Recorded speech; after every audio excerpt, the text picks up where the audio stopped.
اتهموني بالخيانة. خونوك؟ أنا ما دخلت طبعا، طلب مني اشتغل على إعادة اللاجئين السوريين من حدا هلأ ألقي القبض عليه بسوريا أصلا. وسيم الأسد طلب منك شخصيا؟ اجاني طال نهار على الشيراتون، قال لي بدنا نعيد اللاجئين السوريين، بدنا نصور فيديو معك. قلت له أنا بعتذر منك، ما فيني. هيدي مش لحظة عابرة، انت أنا بس خبرك شو صار. واقف بوجه وسيم الأسد عم قل له أنا بعتذر منك، ما فيني. أنا كنت بلحظة مفصلية، يا بتدمرني سمعتي وسمعة أهلي للأبد، يا اما يا قتلني. كنت جاهز قتلني. أبو عبده ربانا على أفضل طريقة بالعالم، وسمعته عسل وبترن بالشام. ما حأسمح لك أنت كرمال أنت كل أخطائك اللي عملتها تحملني ذنوبهم.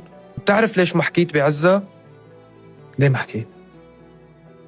لأنه أنا ما بدي أتسلق، ما كان بدي أركب الموجة. خلصتوا؟ خلصت الموجة، كل يومين ثلاثة بتطلعوا بتقولوا لي ما أنت نزلت على بلد، عم تعايروني بشو؟ بس فتت رجال وطلعت رجال، ما علموا علي.